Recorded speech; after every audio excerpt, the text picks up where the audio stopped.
Quand il n'y a point de vision, le peuple est sans frein. Proverbe 29, 18. Ce verset pourrait être traduit comme suit. Quand il n'y a point de vision, le peuple périt, dépérit, se perd, ou encore est anéanti. Peu importe la traduction, la vérité demeure. Là où il n'y a pas de vision, le peuple court à sa perte.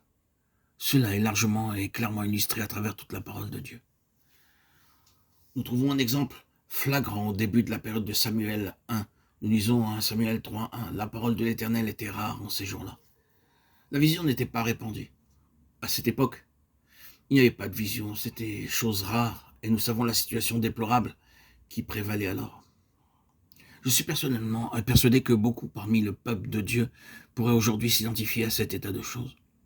Bien que nous n'utilisions pas les mêmes termes et ne les appliquions pas de la même façon dans notre situation présente, nous sommes néanmoins impliqués dans l'expérience qui est rappelée.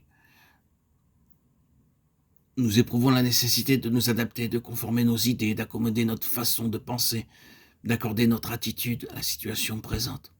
Beaucoup de possibilités auparavant envisageables sont maintenant inaccessibles. Il y a une bonne part des choses qui doivent être mises de côté. Nous rencontrons des retenues et des limitations dans nos mouvements et activités spirituelles. Certaines choses que nous faisions auparavant sont maintenant devenues irréalisables. Beaucoup d'enfants de Dieu se posent la question, qu'est-ce qui sera encore possible? Et dans quelle situation allons-nous nous retrouver? Ces choses peuvent avoir un effet paralysant et provoquer un arrêt qui nous empêchera d'avancer, ne sachant plus que faire. Le pire de tout cela serait que nous ne voyions pas d'issue et ne percevions aucune solution. Il s'agit d'un temps très éprouvant, les choses passent par la fournaise, c'est notre vision qui est mise à l'épreuve plus que toute autre chose.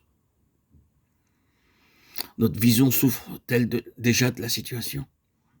Avons-nous perdu notre vision ou sommes-nous sur le point de la perdre?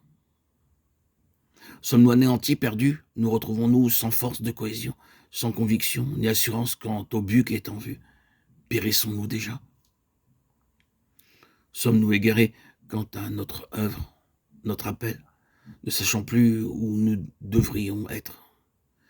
Car par rapport aux choses spirituelles et au royaume de Dieu, que nous devrions nous poser ces questions. Ce qui va décider de l'issue finale et du résultat, c'est la vision. Elle va déterminer notre force, notre confiance, notre assurance et notre persévérance pour aller au bout des choses. Ce qui va au contraire nous faire périr et nous conduire à la perte proviendra de l'absence de vision. Soit que la vision soit perdue, qu'elle soit fausse, ou qu'il n'ait jamais eu de vision. L'absence de vision divine entraînera un désastre spirituel. En revanche, cette vision sur la base de la victoire dans toutes les situations et l'assurance du triomphe final.